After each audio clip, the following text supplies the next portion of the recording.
Abercrombie Kids is bringing the cheer all holiday season. And winter break means it's time for new outfits that are both festive and comfy. The last thing they need? New cozy coats for every occasion. Celebrate the season with Abercrombie Kids in the app, online, and in stores.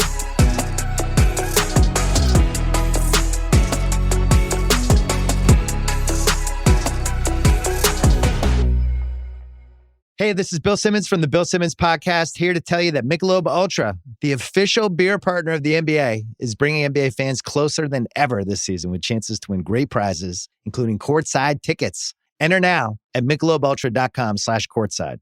Michelob Ultra Courtside 25 to 26. No purchase necessary. Open to U.S. residents 21 plus. Begins on October 1st, 2025 and ends on June 30th, 2026. Multiple entry periods. See official rules at michelobultra.com/courtside for free entry deadlines, prizes, and details.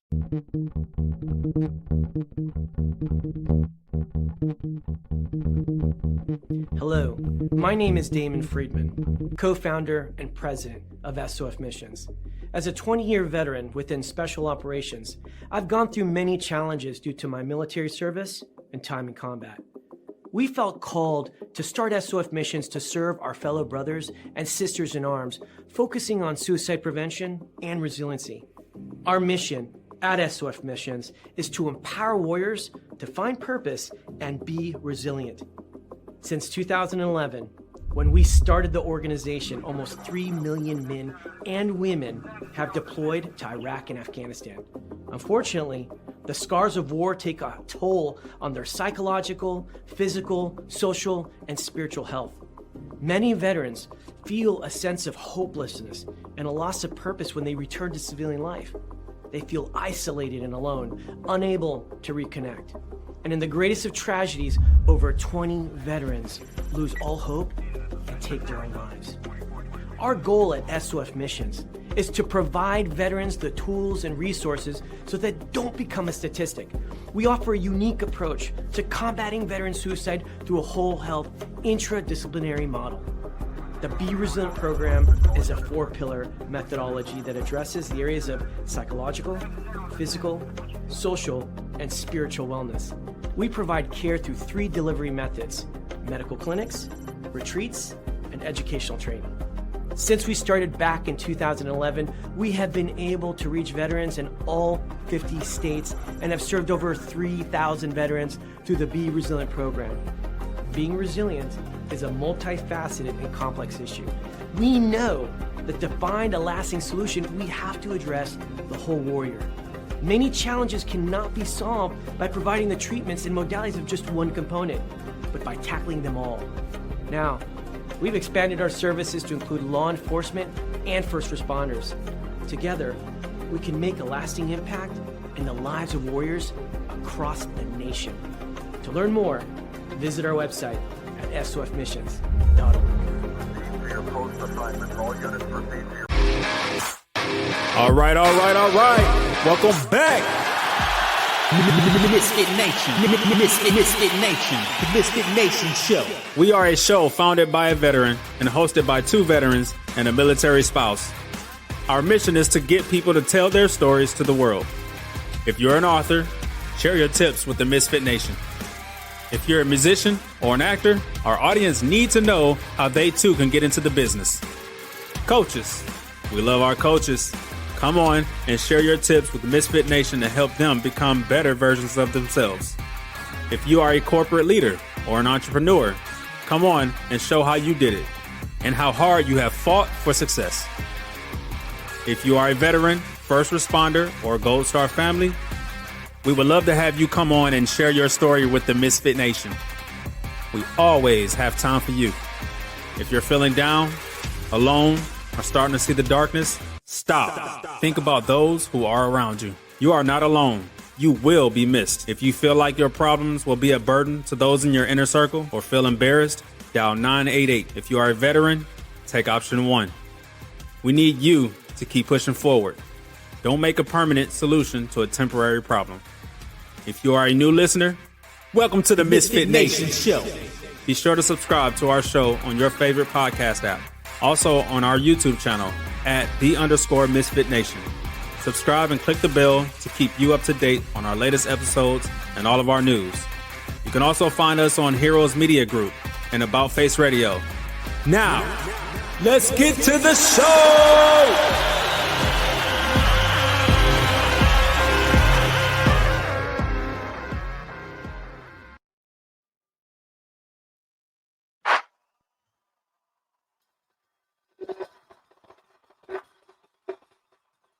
All right. Welcome back to the MisFitNation show, your Thursday after dinner edition. We know you have other places you could be, other podcasts you could be going on, but thanks for booking with us tonight. We have a good one tonight. Before we get started, take heed to that message. You are important. We need you here. A day tomorrow with you is better than a day without you. We don't need to lose anyone else to the darkness. Pick up that phone.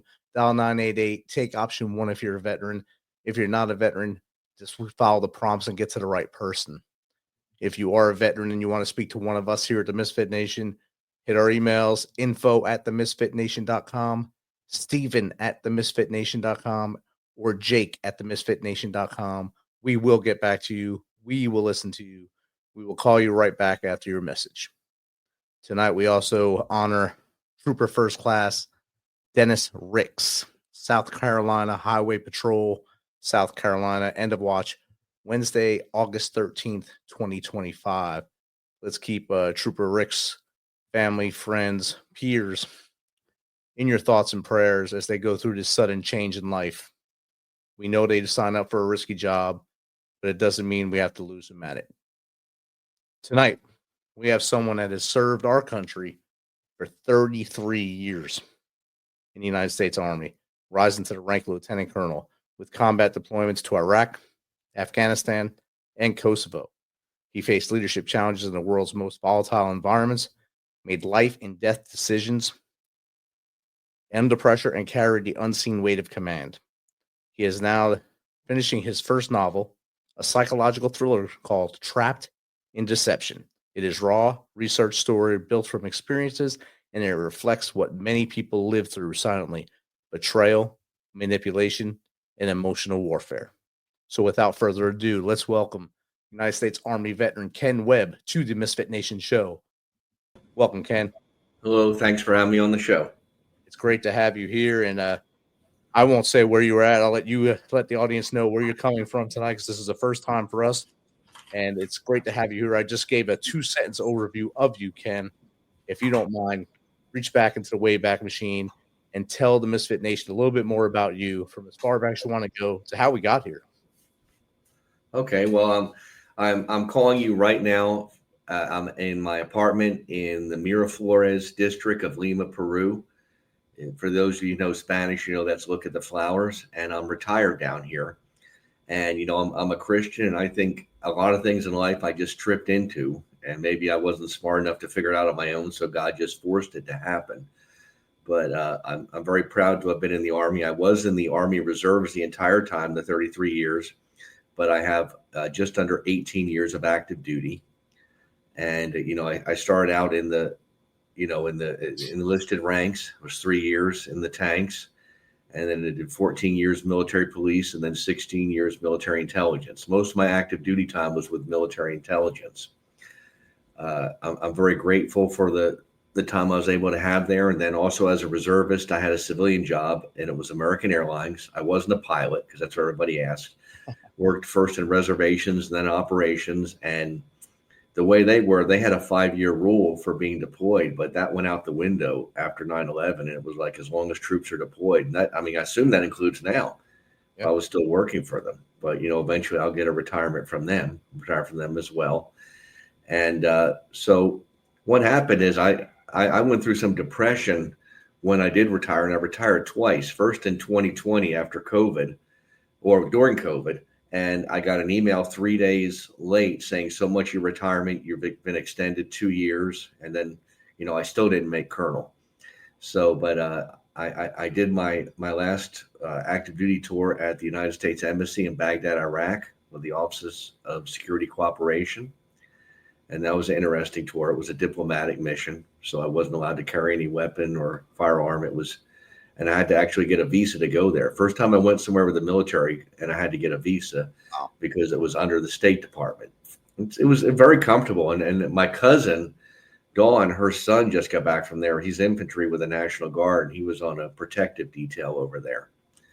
So, I mean, some of the things I'm dealing with, I'm also 100% by the VA, and I'm dealing with some stress, 50% due to PTSD. Things I saw in Kosovo. I saw somebody get shot up. This was actually prior to 9/11. And I was a force protection officer there. I was military police, and I was in Pristina and I watched the second plane flying. The first one I was just told by a British officer, because in Pristina it was 1500. It was 3:00 in the afternoon when this stuff was going on. So we were wide awake. We were at a force protection meeting, and they said they went to Delta, but they went to force protection condition Charlie, because Delta nobody moves. And we went back, and then after that, the purse strings opened up, and there were plenty of tours. So I just started jumping on tour duty and being a tour baby, really one tour after another, supporting the war on terror. And I mean, not that I wish any of those terrible things happen. I don't. I did a few years later. I went for the invasion for Iraq, OIF-1. And I was military police at that time. Started out, I was a battle captain working in operations, and then I was a company commander over there. The reason being, the company commander redeployed, and they had to pick another captain to do that. And I hadn't had command, and some of the others hadn't, but I was the one that they selected. So I finished out the command as a reservist. We returned from Iraq, and then I went to Fort Huachuca, and I got fully branch transferred as a military intelligence officer. Then I did mobilizations to Fort Huachuca before I went to Afghanistan as the S3. And I was over there back in 2009, 2010. And then I did stateside tours. I went to Germany, Stuttgart, Kaiserslautern. I went to Guantanamo Bay, Cuba. That was a good one. Did a lot of scuba diving there. And overall, I just think it's a really great deal. I listened to one of your other shows. I really liked it. I told you about it. I've already forgotten her name because I'm terrible with names. But she was a military spouse. And I just listened to it right for this show, and you told me the name again. But I can't remember anybody's name. I remember events and facts, but names aren't very important to me. So, I mean, from that, I wrote my first novel, and I want to talk a little bit about it. And I see it going across the bottom of the screen, so I'm definitely going to say something. So what it is to me, it was catharsis. I had a bucket list, and now that I'm retired, you could pursue some things that you weren't doing when you were actively working, trying to get a career going. Once you have your pension. And one of my goals was to actually write a novel, because if you look at percentage, get on ChatGPT or get on, Internet Explorer, if you don't trust ChatGPT, and see the percentage of people who want to write a book versus how many even do a first draft, how many finish it, how many publish. And you're getting in I believe it's a smaller percentage than those with a PhD, a doctorate. And I know you're pursuing a doctorate, and that is actually one of my goals too. People ask me, what are you going to do with it? And it actually threw me off guard. I have absolutely no idea what I'm going to do with it. I may go back in the workforce. I said I tripped into things. I worked as a contractor over in Kuwait for 7 months. My mother was taking care of my stepfather who had dementia. She said she needed my help. I came back. She kind of got him under control. So I was like, you know what? I'm going to go down to Peru. I had a friend down here in Peru who had stage 4 cancer. And I'm like, I'm going to go down there. I'm going to see her, and I'm going to study Spanish. Came down here for a year. She died during that time, but then my mother got sick and died. I had to go back, take care of her. And then I got a retirement visa and came back here. And I'm determined to get fluent in Spanish. And for anybody who's had to learn a second language as an adult, I can tell you that is not an easy thing. People think that's easy. That is actually extremely, and I know this because I have a girlfriend down here, and I just don't, I miss so much. I used to actually say I wanted to marry a woman who didn't speak my language so that we couldn't argue. But what I said was, like as far as East is from West. I mean, we just had an argument yesterday, and it was all due to miscommunication. It's all, and well, if you read a lot of stuff with military, like with, I believe, General Custer and everything else, there was, of course, that was the same language, but people, if you don't communicate effectively, if you don't write effectively, you can, putting a comma in the wrong place, you can completely change the whole story. Right. And my book, Trapped in Deception, there was a former friend of mine. He was never in the military, but I worked for him for a while after college. And, just a story of someone who's not a pathological liar, because a pathological liar lies even when they don't have to. They have an urge to lie. But someone who uses a lie to just effectively and has sociopathic tendencies where they take no responsibility for their own actions. And the problem with sociopaths is that they can pretend to have feelings and even cry or pretend like they really care. And I'm not sure if he's a sociopath or not. He ran a business and he was a school teacher for a while. Now he's successful in real estate. And in the book, he robs a bank in Dallas, Texas. And he robs it. It's a white collar crime. He goes in and he works for the bank for a while, a number of years, gets in good, gets all the passcodes. Everybody likes him. And he steals a bunch of money. It's an old story, fakes his own death. He escapes, private jet down to Huancayo, Peru. Huancayo is it's kind of a tourism place in Peru, but it's not a tourism for gringos like me. I went there specifically, and in the 3.5 days I was there, I did not see another Anglo person, nor did I find anybody who spoke English outside of the tour agent. So, he went there, he sets it up, and then the bank that he was working for, they don't want to report this to the police right away because they were gambling illegally, the CEO was, with the money that was stolen. So he was using the money to gamble illegally. He had lost some of it. So they hire somebody to go down and get him. And what is unique about my experience is in my book, everybody I write about in the book that has a talking part is based on somebody I personally know. And I've elaborated, like my former friend, he didn't kill anybody. He didn't rob any bank or anything. So you exaggerate for novels you take. And then the good guy in the book, of course, who am I going to base that on? That's based on me. But he's a computer expert in the book, which I'm not. But, he had to have some marketable skill. The guy reaches out to him. They hadn't talked to each other in a long time. And because one of the things this guy stole, in addition to transferring money to the Caribbean and other places, was he stole a cryptocurrency key. And they have to get past the locks and stuff that are on the cryptocurrency key. And they need a computer expert, and his people aren't able to do it. So he goes back to his former friend, and he offers him this. And then it's, through gossip and everything else, the special forces communities, that this guy knows some people, and they hear about it, and it gets back to the people at the bank. So they convince him to go down there with some other contractors that are hired by the bank, and they're going to try to recover the money. So that's the story. It's not a very long novel. It's just under 43,000 words, which, if you're familiar with novels, most of those kind of novels are going to be more like 60 or 70. So it's going to be like 100. And it's not finished. It's with my editor now, but it'll be published by December. But I anticipate it being 170, 180 pages. I'm kind of anal retentive. I put footnotes in it, acronyms.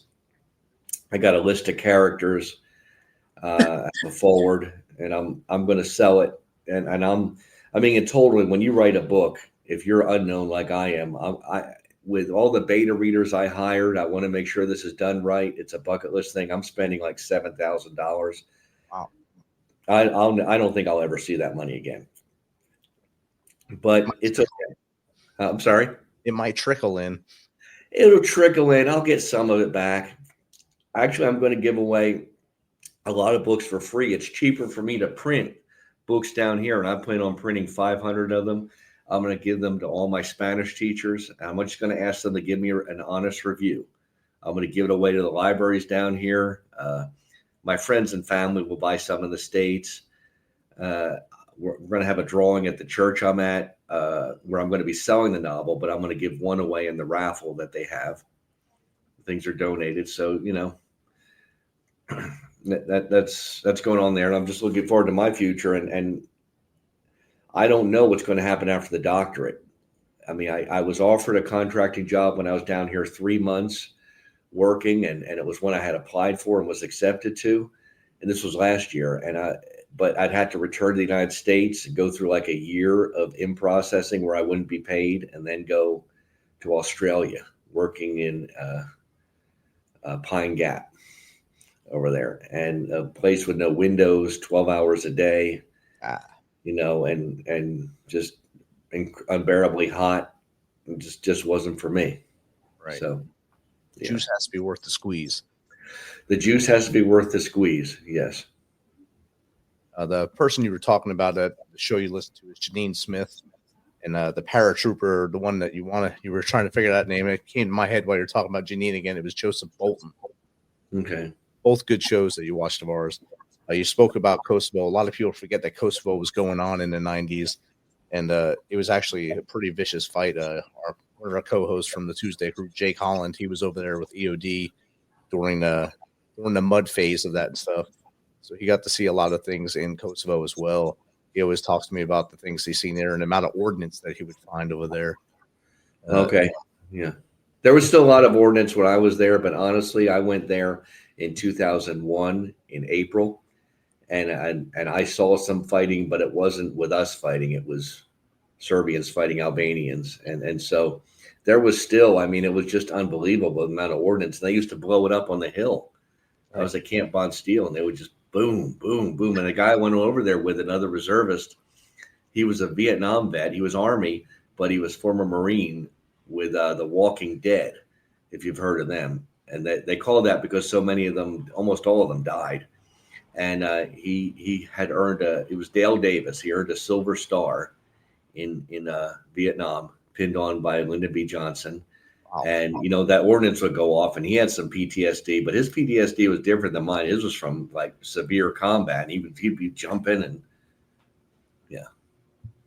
And then you had the honor to be in Iraq in 03 and 04. I was also there. And I was with him in Iraq 03 and 04. And by the way, he was 3 months younger than my mother. So he went to Iraq. I'm 56 years old. He was like 57 when we left Iraq. So I'm like, and he was I was a battle captain and company commander. He was like on patrol, military police, leading Brown and Root convoys up and down the main supply route or alternate supply route, MSR Tampa, ASR Jackson.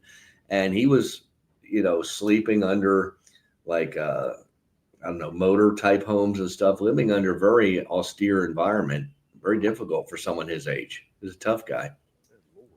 I was in 03 and 04. I was in Ramadi. Far worse. No, I was in Talil. Okay.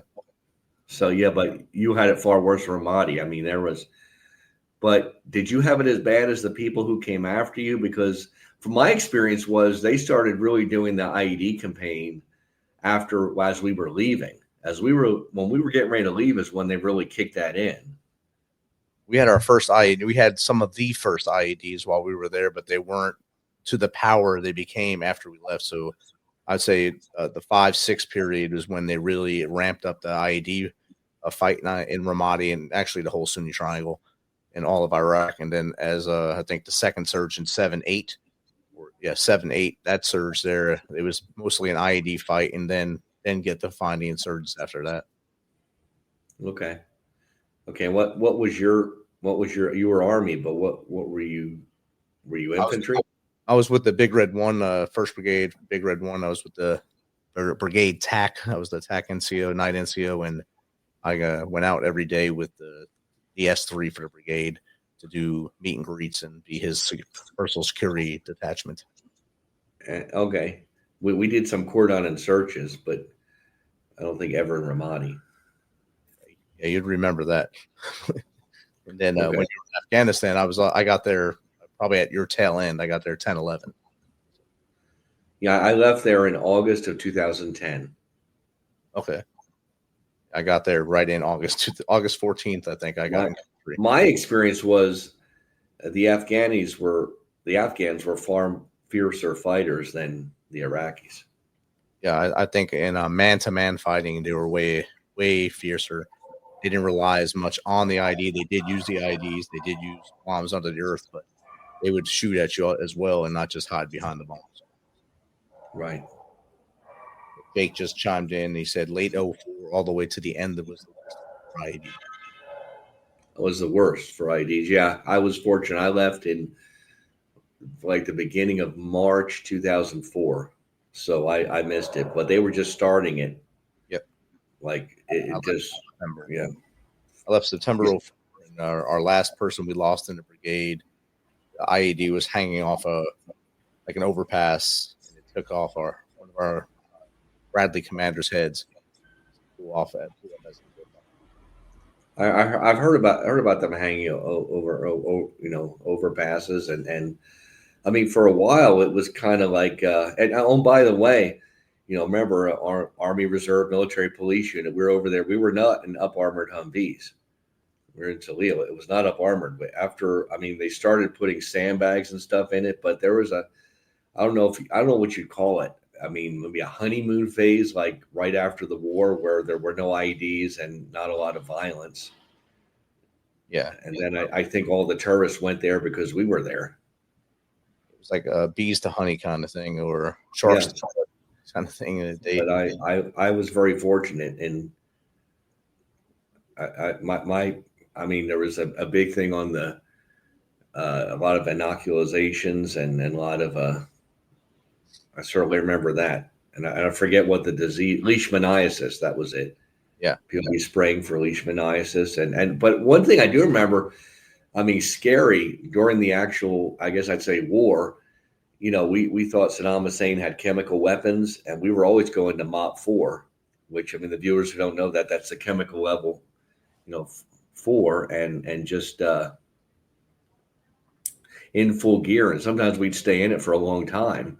And you'd see the Patriot missiles taking things out. You'd get scared, but I don't know. That was it turned into nothing much. Yeah, most of the Scuds were not armed with that munition. Most of it, he had a lot of time to hide everything he had out of the country if it was still there. So who knows? It's above my level, above yours at that time. It was, and I remember you saying that when you just said about the Scud missile. I remember being in MOP 4, and I remember with have a map and have a plastic. I forget what they call it now. Plastic acetate overlay, and then the grease pencil, because they say Scud. The Scuds weren't very accurate. They say Scud missile vicinity, Arifjan. And it'd be a computer, I guess, talking, but it would be giving the grid coordinates, and we'd be finding it on the map and trying to figure out if you're safe or not safe, or where the cloud would be if there is a cloud. Yes. We got a question from the audience just popped in here. This is from Ink and Honor Vet. Ken, how much of your thriller is based on real life intelligence work? Thank you, Ink and Honor Vet. Oh. To be honest, I would have to say I have to think on that for a second, but I'd have to say 0, because what it's more about is so the hero protagonist is named Eddie, and he's based after me, and he like trips into things like I do. Now I never had this happen, but he was in Afghanistan the same time. Oh wow, same time I was there. Same went to the Tangi Valley just like me, but unlike me, he was in an Army Reserve unit but got attached to the Special Forces, and he was with them for a while because he was an intel officer, and his battalion commander didn't like him, and I had a battalion commander she didn't like me, so she would have been happy to send me away like that if she could have. And they were chasing a Taliban guy, and he was in the book. I just named him Ghost One. I made up the name. for the linguist. I went to ChatGPT and I said, give me a very common name for a Pashtun linguist and Pashtun, about this age. And they just gave it to me and I used that. I don't remember what I used even. I did the same thing for the name of the Taliban leader. And he's caught, there's a firefight. He gets caught in it, but he had been in the country longer than the special forces team that was there. So he was acclimated. So that he's with a company commander or with a captain, a team captain. And it's like, sir, go with him. You're acclimated, and he's running through something and he's carrying his M4 and his M9 for the 9mm. And, of course that M9 is like here in his holster, like that's how I used to keep it. And if this isn't real, this didn't happen. And he's running with the M4 and it gets shot and it's useless. And he's getting shot. He manages to kill some people because he's a decent shot. Now I'm a decent shot, but like me, he's not very athletic. And so, but he's in decent shape and I was in decent shape. And so he has his 9mm. And what does he do? Well, every second counts. So he charges it. He has it on fire. And then there's some right by his feet. And what does he do? What does that happen? You freeze up when that happened. And he pulls the trigger and it shoots, not like you shoot on the range, but like artillery. Goes up and he kills this Taliban leader. And he gets a medal for it. It was a complete accident because he made it beyond the maximum effective range of an M9. And I did that on purpose. I looked up the maximum effective range and I made it more than that. So everybody who really knows about firearms, the people I would call operators, they know that, this is a bogus award. And he probably should have got a GOMAR for it, a general officer letter of reprimand for discharge. But he got a medal for it. And he's feeling guilty about that the whole time that, this whole thing is going on and this person has betrayed him. And so ironically, before he goes down, and he isn't the one that's supposed to take out, they're not going to kill the bad guy in the novel, whose name is Sean in the novel. They need to bring him back to find out where all this money went that was sent to offshore accounts. And so these contractors, they do this off the books. They kind of like do some off the book work because this isn't entirely on the up and up what they're doing, right? So they sent him through training, like a lot of I'll say the name Blackwater or other companies do this. I'm not familiar with a lot of them, but they go through training. I'm told the training is excellent they get because I guess the people who were the best often want to go where the money is. Not always, but they get excellent training. So they put him through training just in case he has to handle himself. And it wasn't based on intelligence work. No, this is a work of fiction. A lot of the events really happened. And I researched a lot of things a lot of the emails and text are taken from this person who used to be my friend who could just manipulate and twist stories.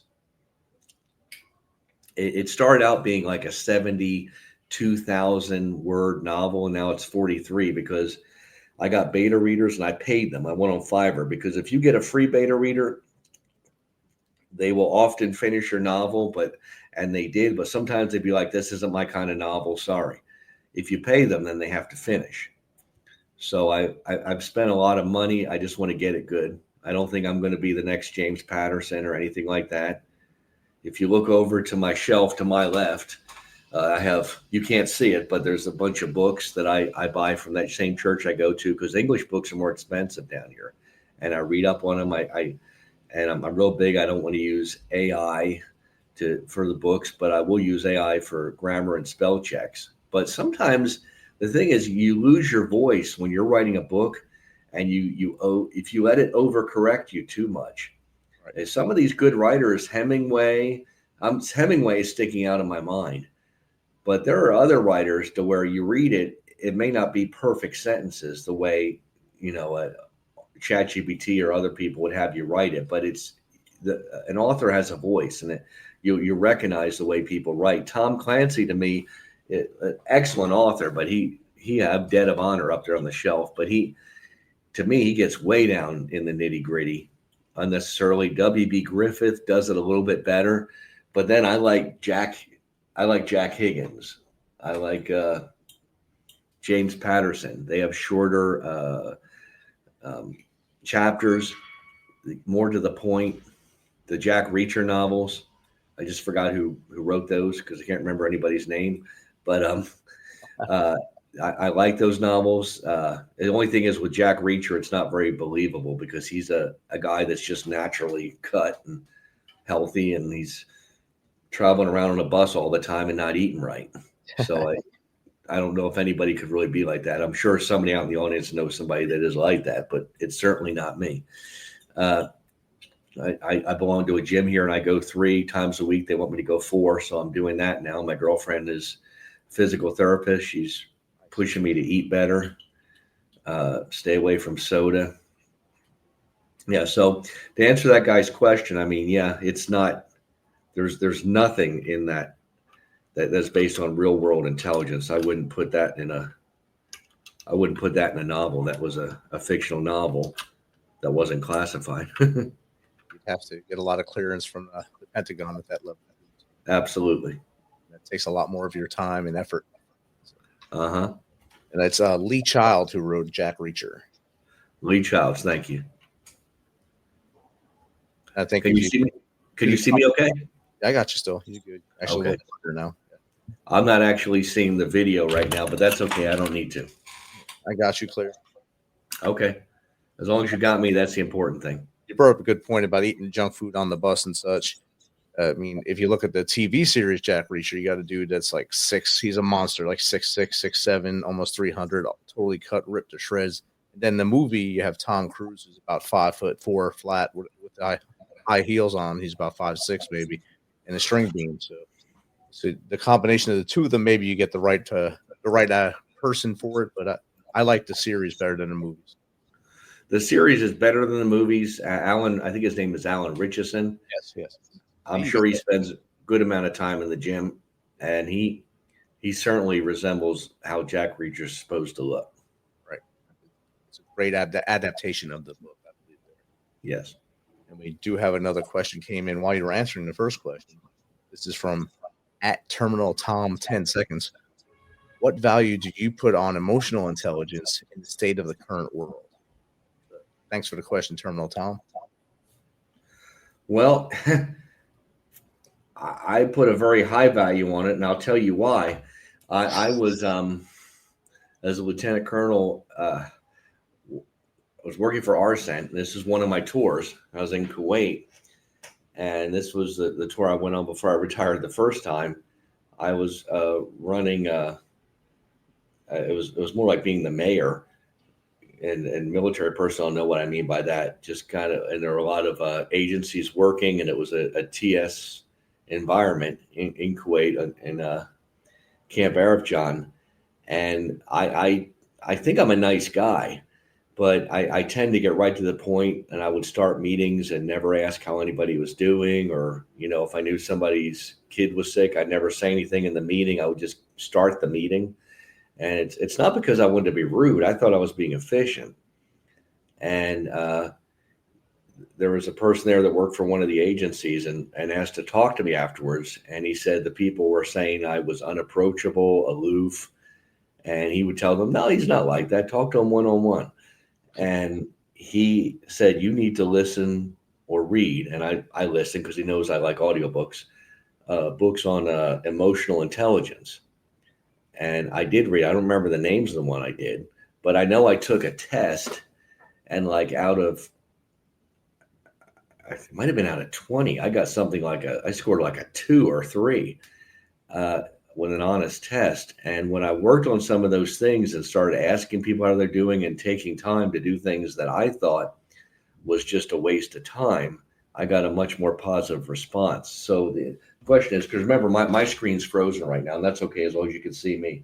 But what value I put on emotional intelligence? I'll give the same answer the book said, that's going to get you farther than I don't know what to say except the normal intelligence. We're brought up, at least in my school system, you need to learn math, you need to learn, to spell well, you need to learn to write well. science, history, and stuff like that. And if it works out okay, if you're a scientist or if you're an engineer, that's still the correct answer.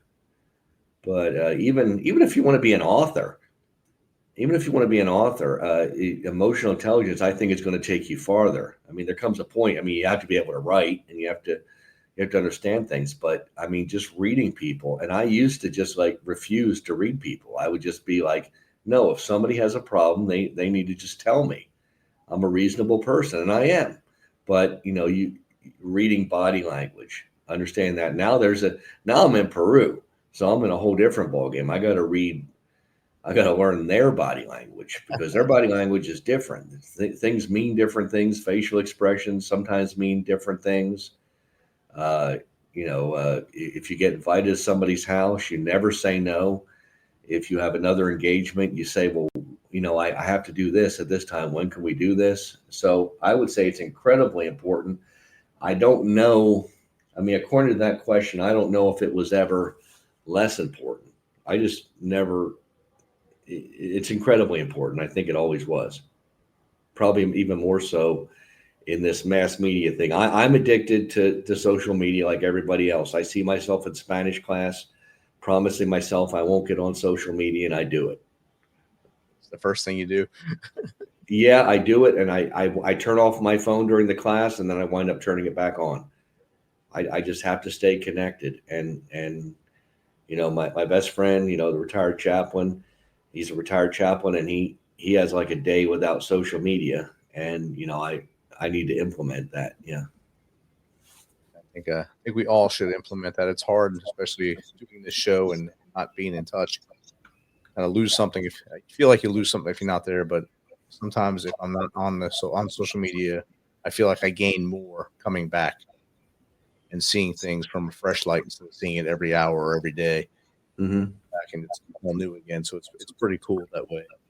So if you're just joining the Misfit Nation tonight, we're on with U.S. Army veteran Ken Webb, 33 years in the United States Army Reserves, 18 years of that actively engaged on the active side, basically being deployed or in other capacities throughout the service, while also on his other side of his job with American Airlines, so 28 plus years, 22 years, and now he's retired in Peru.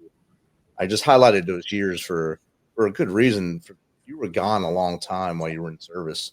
Did that strain your relationship with you? You said your mom was taking care of your stepdad earlier. Did that strain any of your relationships being gone? Yeah, I think if anybody had to be honest, it would strain anybody's relationship. Now I'm single and I don't have kids. I don't regret that, but I think that's due in large part to the fact that I was always doing deployments. Always. I mean, it would be next to impossible. I've never purchased a house. I would always just get an apartment for a short while or go stay with a friend when I came back because it was never very long. And then the Soldier Sailors Act, those of you who are reservists, you get 90 days to go back to your job. It's great. And I would normally just travel and have another tour lined up. So, but it would strain it because now I'm in the position, I'm 56 years old. And, I would like to I don't want to have kids at my age, but I would like to get married. And I am very interested in this Peruvian girl down here. We have we have to work through this language barrier thing because it's not, I'm missing most of the times I get upset. It's because I don't understand what she's really saying. And right. The problem is I go to a language school, so my grammar is correct. So people think I'm better at Spanish than I really am. And I tell them, you got to understand, I'm not a native speaker. You speak in Spanish. I translate it into English. And then I respond to you. I think in English, and then I translate it to Spanish. I'm getting to the point that I can think in Spanish a little bit, but it's a slow process. I don't buy into this whole thing. I spoke to a teacher, a friend of mine, very good teacher, a translator with lots of experience, head of the school, and she agrees with me. I have this theory. People say, it's harder to learn when you get older. I think that that's only true because we have more responsibilities. I don't think it's any harder for an older person. Now, some scientist is going to tell me I'm wrong, but I don't think it's any harder for an older person to learn than it is for a younger person. I think the thing is, when I look back, when I remember when I learned how to read, well, I lived with my grandparents for a good bit of my life. And I remember them telling my grandmother at the school, that I was mildly retarded and that I would never learn how to read. I was 8 years old. I was in the second grade. So I went to summer school. And then my grandmother bought a bunch of books and she said, okay, you're done your homework. And she checked my homework and she said, okay, sit in this couch right next to me. And you can use the bathroom or you can get a drink of water. Because back then we just drank water out of the tap. Nobody did bottled water. And she wouldn't let me do anything else for an additional 2 or 3 hours a day. She would and I came back after a summer of doing that. And I could not only read, I was reading at a 5th grade level. And I love to read. I have hundreds of books and you can learn, but it's work. What I remember from that, what it was work. When I was learning how to do math, specifically division gave me issues. And I think it's because I had to line everything up and I was very sloppy. It was work and people don't want to work. They want to get down. If you look up on ChatGPT or internet, look up what level do people write, what authors write at, and they write at like a 6th grade level. And that's not because they're not smart enough to write at a higher level. That's because people want to read at a level that's easier for them to read. You think about people running. Why do they jog with other people? It's because they're going to jog at an easy, slow pace that's easy for them. They're not going to push themselves, and I think you can learn a language, but it's hard. It's hard. So I think we can learn it at any age. Awesome. We've got a couple questions in the chat. One's from a guest and friend of the show, Frank DeMith. He's asking a question that kind of we went into earlier. Do you have to run your books through the Department of Defense for review prior to publishing them? I know if you are writing about facts or sort of facts of a mission or anything that has to pertain with your service, it's a very good idea to run it through the Department of Defense, and I'm sure Ken can give some feedback as well. I would like some feedback on that myself, but because I hadn't really thought about doing that, because my novel, other than being in Kosovo, Iraq, and Afghanistan the same time I was there, and some people I know switching the names to some of the events, nothing I'm writing was ever classified FO for official use only or anything. It's just a completely made up scenario of killing a Taliban commander and I never had anything to do with anything like that. So I guess I'll find out. I'm putting a little asterisk by it. I'm going to find out and try to do the review. I'm pretty sure you don't have to do it unless it has to do with direct actions. Okay. It's mostly the nonfiction books that have to really get. Oh, mine's complete fiction. Only it's based on somebody. I did use some emails and text from a real person who was never in the military. And that's had nothing to do with the military. That has to do with how manipulative he was. It's a psychological crime thriller. It's not, I wouldn't label it really a military novel because, Eddie is an Army reservist. He goes down there. Some contractors are supporting him, former military people. But you were told it was required for factual and fictional books. Okay.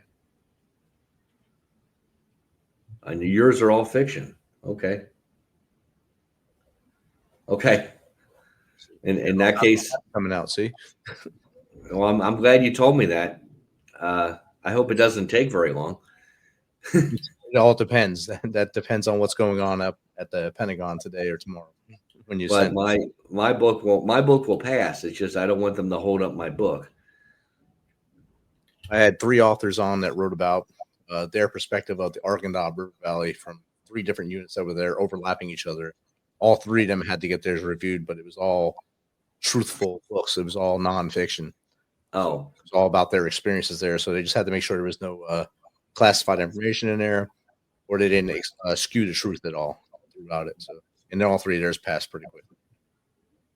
Okay. Well, I could certainly do it. There's nothing. Mine isn't even relatively close to reality, but okay. You should be fine. Other than the times I was in Iraq and Afghanistan coincide with the person who's the hero in the book. Other than that, but I can change that if I need to. Yeah, they'll let you know, and if it's just something that small, they probably just let it fly by. Yeah. I'm going to look into it as well now. Oh, we have another question from Global Grit. What inspires your move to Peru, and how does the culture influence your writing? Thank you. Oh man, well that opened a can of worms. Okay, I returned from Iraq in 2004, OIF 1. Got that Soldier and Sailors Act, got that 90 days to return to work, decided I want to do a scuba diving trip to the Bahamas, met a woman there who was separated from her husband. She was on vacation.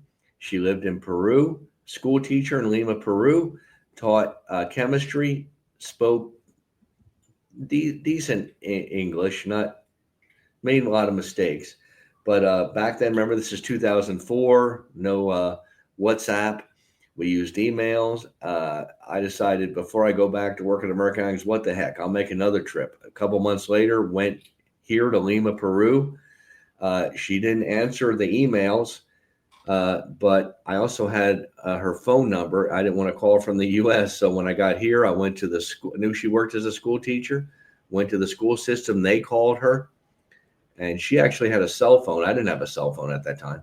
And she showed up, and I hung out here for 2 weeks with her, went back to the United States, went back to work, stayed in touch with her as a friend, and then got back in touch with her again when I returned from Afghanistan. That was in 2010. And we wound up dating for a while. And at that point, she went to the Bahamas because her friend was a teacher there. And I am leading back to Peru. And she was teaching Spanish in the Bahamas. And then she and I, after 3 years, long distance relationships last a long time. So we finally did break up. But I stayed friends with one of her best friends who became my best friend, named Cecilia. And Cecilia got the stage 4. She said it was breast cancer, but they discovered her in her back. I don't know enough to speak intelligently about that. I just know that she had stage 4 cancer, that I'm sure of. And she returned to Peru after I retired. We stayed friends a long time. I mean, now I'm talking about a long gap, 2013 to 2021. And I came to visit her in 21 and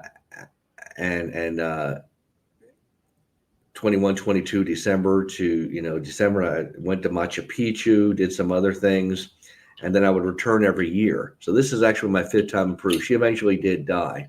So why Peru? What drew me here?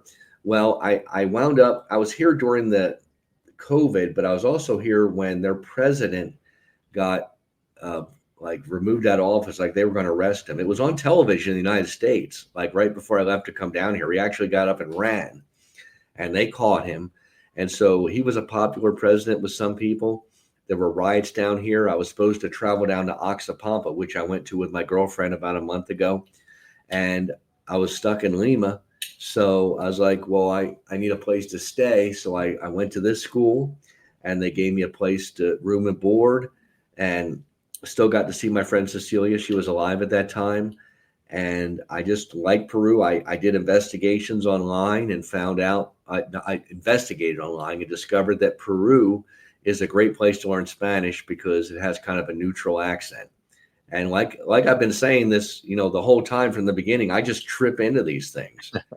like the way I became an intelligence officer, I was on our 2-week annual training. I was military police. Somebody put a piece of paper on my desk and I picked it up and just started reading it. I was a lieutenant. This captain came by and said, "Do you see your name on that paper, Lieutenant?" And he was the intel officer. And I said, "Well, it's on my desk." So I read it. And he said, "Well, you'd probably be a good intel officer." And I tripped into that. So I came back to Peru. I decided that I really liked it here. The cost of living, it's much more affordable. I love the United States. I mean, I'm a lifetime member of the NRA. I miss my guns. I'm 100% disabled. I want to go back to the U.S. eventually, but for now in Peru, where I'm at, I'm in a bubble. It's very peaceful. There's very violent areas in Peru, but I'm in an area that resembles California, maybe Santa Barbara, and I'm living here for maybe 1/3, 1/4 the cost. And I don't have a car here. I sold my Ford Mustang before I moved down, and I'm just enjoying being able to walk where I need to walk or take a taxi. The taxi drivers don't expect tips. It's just very affordable, very cheap. And, you can get healthcare here. I pay for healthcare. Anything serious, I would go back to the United States. How has it influenced my writing? I just think I had peace and tranquility here, so I was able to write.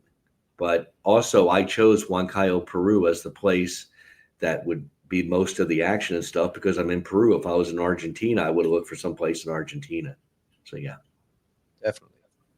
Well, I just looked up at our live ticker. We're at 55 minutes. Our time's almost up here, Ken. And yeah, last one was a can of worms. yeah, they got you going. That's good. I do have an answer for your publishing. I sent it already in the chat to Frank. Generally, no, you do not need to have a fictional book reviewed by the Department of Defense simply because it's fiction. However, if you are a current or former DoD employee, contractor, or military service member, and your fiction includes information related to military matters, national security, or subjects of concern to the DoD, you may be required to. And a review takes according to NSA policy 1-30, it takes up to 30 days to review. Okay. Well, I can do that. I think I'm clear. I think I'm in the clear because I didn't talk about any real operation. Yeah, so you should be good. So since you listen to the Janine Smith show, you should know that at the end of the show, we ask 2 questions. The first one is, how can my audience get in contact with you, maybe talk to you like we did tonight, or have you on their show? Okay, well, I found you on podmatch.com, but I don't expect them to have to go there. They can go there, but they can go to my website, which is kenwebb69.com. And I got some questions about the 69. That's the year I was born. I was born February in 69. There's nothing funny going on there. Ken, KenWebb 69. It's going across the screen. And I'd be happy to talk with anybody. And I'm promoting the book. I'm going to spend about $7,000 when it's all said and done. I've looked up the probabilities. I'll be doing good if I make back 2,000. And maybe other people that are listening, they've far surpassed that. And I would like to, but that's not why I wrote it. And I think if you're writing it for that reason, it's the wrong reason. Outstanding. And my last question I'll ask you, what's 3 things the Misfit Nation can start doing tomorrow to be better humans? Can do better. Well, I would say to think about how you can help your fellow man. By the way, today I went to my Anglican church, spoke to the priest, and in that church they're able to get married. So, I'm getting involved in the church. I'm going to do some Bible readings. I'm going to do some volunteer work. So getting involved in helping your fellow man. The other thing is to make sure you get exercise. And, even when I remember working on my master's degree, and I neglected my body because I was full-time active duty Army Reserve at the time. I was mobilized and also doing military school, and it took a toll on my body. So make sure you get out. Remember that, school isn't worth killing yourself about. And I'd say the third thing would be to make sure you have the right priorities. It kind of is connected to what I said on the second one, but it's also, there's other parts.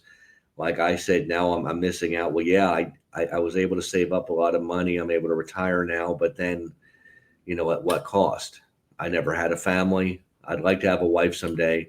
I've read your stuff, Rich. I know that you have a family. I know that you're working on your doctorate. I mean, the doctorate is along the path of what I'm doing, but I didn't have a family. I never had a pet because I was jumping around to enable me to do these things. So consider that if you're going to do the way I did it, that there's a downside too.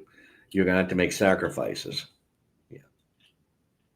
Thanks. Weigh the odds. Right there. Yeah. Everyone's saying thank you for a great show tonight. Thank you for hanging out, everyone, tonight. But Ken, this has been great. I can't believe the hour flew by this quick.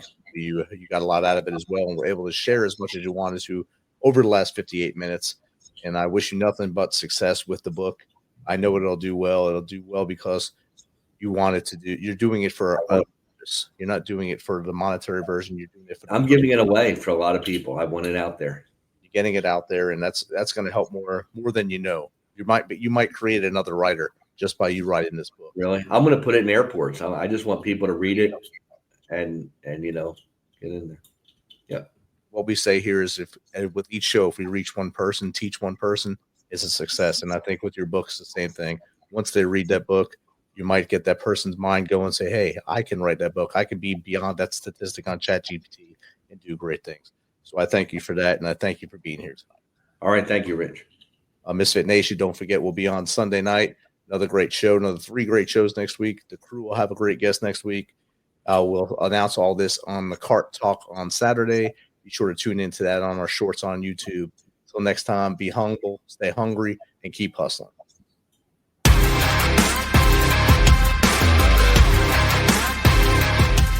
Thanks for checking us out and being a part of the Misfit Nation show. Don't forget to visit our website at themisfitnation.com.